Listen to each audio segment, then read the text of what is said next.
the fantabulous Cool. Peter Bramhill. Now, you may know him from his many different works inside video games, theater, and the like. So can you please tell us, what is the importance of having human voices in performances of all kinds? Oh, wow. Well, look, very pressing question. It is, of course, important. Like, since the age, the dawn of time, there's been storytellers, around all the old cliche of round a campfire from the time, people were verbalizing, or even before that. There's no real replacement for, like there's no replacement for the human touch. I don't think there's any replacement for human communication when it's from another human. And whether you are empathizing with them or agreeing with them or not, it doesn't matter, because it does something visceral to you. Like, we can't ignore it. We're all made of the same stuff, aren't we?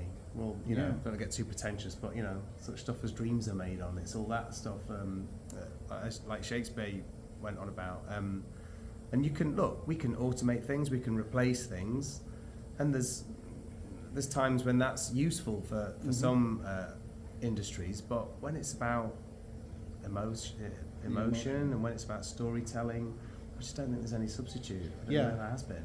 Because we always connect for the emotions and things, like having something that's an automated voice for like an emergency service, like make sure you go to this exit or things like that. But to get the visceral things that make us feel, that make us cry, have anger, love, or in terms of, oh my God, I can't believe that actually happened. Completely, because we all, as I said, we've all led different paths, haven't we, in our lives, but there's a connection between us. I don't want to get too new agey about it all, but I do genuinely believe that. We have come from something that we all have this connection with, that on a base level, babies have it, don't they? You can see the way they connect just with eyes.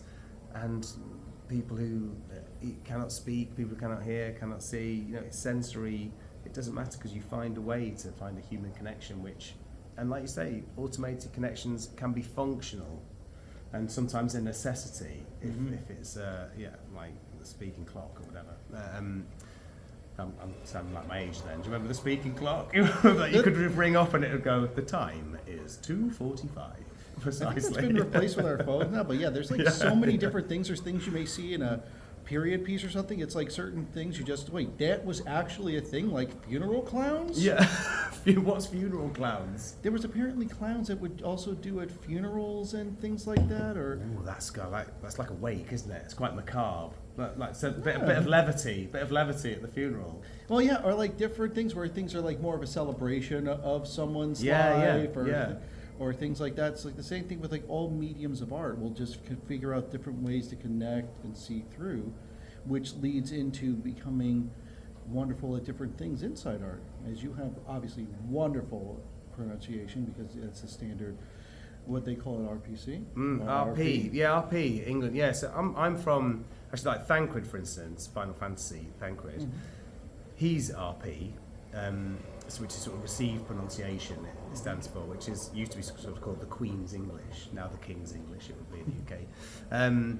Whereas I was from the north of England, I grew up in Yorkshire, and so, I was people around me at the schools and were more talking like that, and sort of Sean Bean, like Lord of the Rings. Please don't kill Sean Bean. Put it away, Pycroft. It's all that sort of stuff, like Sheffield area. But I sort of, that's one of the beauties of being a voice actor or any actor, is you get to play slightly out of your accent range or tone range, or and especially with voice work, because it's very there's no vanity in it. You're not being seen either, so you can explore those characters that you possibly wouldn't get cast in if you have to be seen on screen. Which is so much fun. I know that myself, being a giant rat. Giant rats. Actually, more like this. More like this. Let's rat it off. Lots of fun, because the humans never know just what we're going to do. Ooh, that's good rat. That's good rat. Exactly. And then, like, as you were talking about in your presentation on different voice and accents, it's like I actually have listened to different streamers from like different areas, the ones who would speak English, so I could hear how somebody from that region would say certain things, even in responses. And that's also led to some fun things. Yeah, it was like getting inside characters' voices, that's a great. You see, now we live in the world of internet.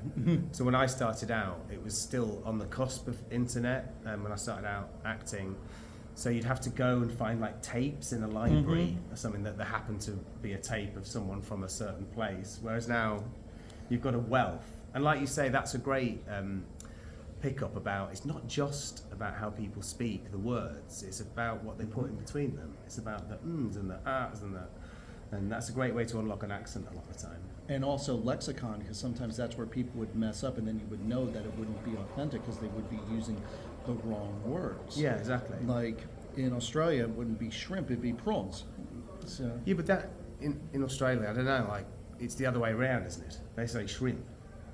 What do they say? Because you guys say shrimp. We say there's shrimp. that whole thing about like putting shrimps on the barbie, mate. Yeah. Well, like prawns, like it might be prawn as well. Like in England now. I'll just stick in Australian. Let's stick in Australian for a while here. It's quite nice to do. It's quite fun. Yeah, it's a lot of fun. I'm probably being real general Australian. It's probably offensive.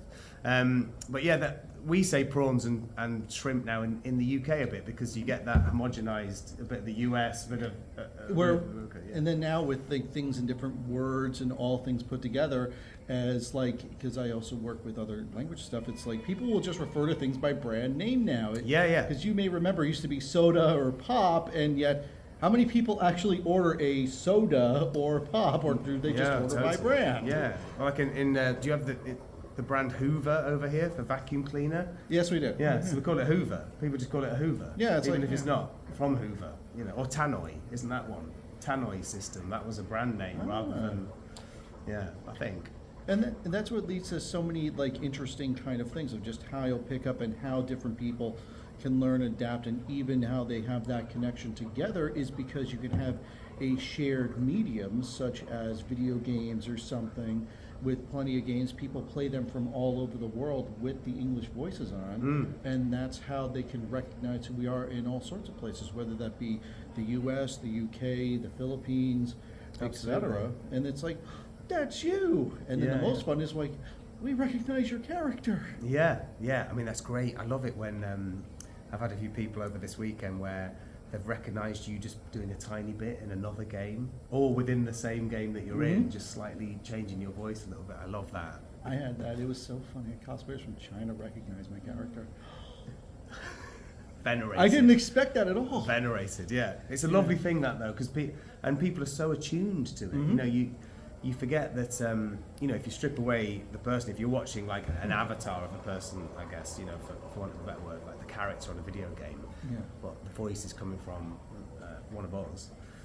It's amazing how people get so attuned to that, the timbre of the voice, the tone of the voice, and as much as you change it, they can register it. It'll still be that character as long as you're being that character. Yeah, there's and traces somebody of it. else. There's traces of it. Yeah, I love all that. And that's what's so fun when you just put it together. Then even when you have the chance of doing even some the motion capture, or even in theater, which I think some theater also helps with certain aspects of motion capture too. Oh, totally. Well, it's a physicality, isn't it? I mean, we talked about it a bit on the panel this weekend about it's one of the things when people are starting out doing voice work, voice acting especially, is they forget to put physicality in the voice. You know, you feel like you have to be still.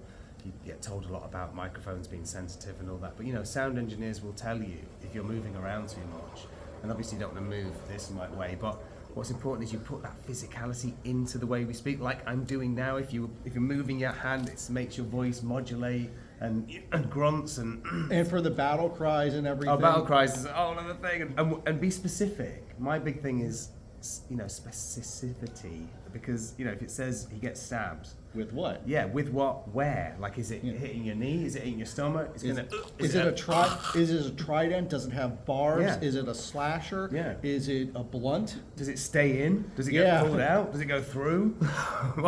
You know, that's great fun with doing all those. Yeah. Just sometimes warn the engineer if you're really gonna scream. Oh yeah, if you're gonna scream, gave an tell engineer them first. Yeah. I gave an engineer tinnitus when I was doing a remote session, and it switched the input. Oh no. Oh no. So this is why I warned them now. Yeah. Please make sure you go full. Okay. Completely. And also, like, you know, the sensitivity of mics sometimes, the way they're set up, especially for video games when they want that, because they're incredible quality. The soundscape's incredible quality. We once delayed a session by like 20 minutes because there's a ringing, like a faint ringing that they can hear that we couldn't hear. So he was pulling wires out, we were rebooting things. Eventually, it was like something like this. It was because the top was off a bottle in the studio. There was enough air just making it go tiny. It took forever to find it.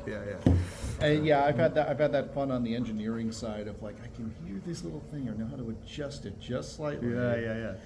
And it's really interesting now how more people can even do it, and you can get even more authentic representation and voices because of remote recording, which is something I mostly do. Of course.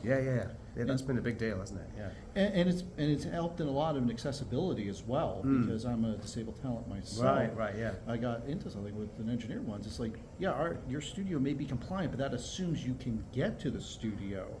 Now I'm mobile, but I know some people who aren't. That's completely. A very big thing. I did a bit during COVID and all that. Obviously, we had to, because there was an explosion of the video game, and they're running out of content. And the more needed content, and dubbing and everything. And so we did some at home, which is it's the same as the acting world, because we live in a world of self tapes now, whereas you used to go in a lot and meet people face to face, which is also very beneficial for some things. But other things, the self tape world can help you out, because it facilitates your time a little bit better, but it can be difficult. And I find that sometimes with voice acting, like you can do it at home. Sometimes being in a studio with a director, cool engineer, there's a connection, and there's a shorthand which can be harder from home, I think. Yeah, it's all the mix of what works for the people, like I said, with the different things for, are people disabled? Do they have to care for family members? Stuff like that, because I know Victoria Atkins made certain things a lot easier because she has her child now. Yeah, exactly. It's like certain things are cool, especially if it pays better. It can definitely be really awesome to meet everyone in studio.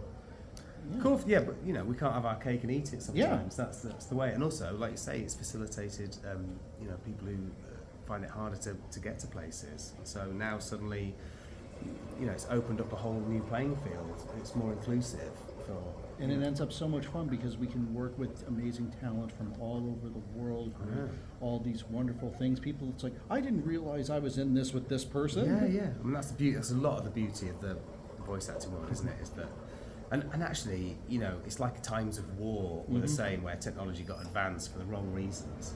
It was the same that in times like COVID, with all the tragedy, things like technology, necessity,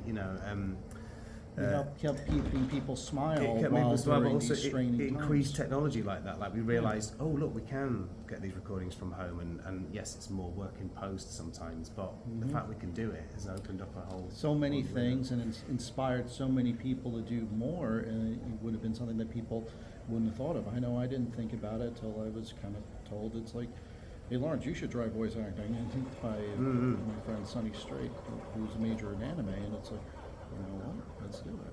Well, yeah, everyone should try and do it. If they Exactly. want to do it, there's nothing stopping you doing it. Yeah. I mean, why not? I mean, you could be the next great voice actor out there. You don't know until you give it a go. Right. And it's one of those industries where you can put yourself out there. Yeah, you just get some training, look to get from great people, and always just look to learn and experience and have fun. You never know who you're going to be in class with, or who you end up going to be castmates with, which I hope one day maybe we could be. See you in the booth. Thank you. Thanks, man. That was lovely. Thank you.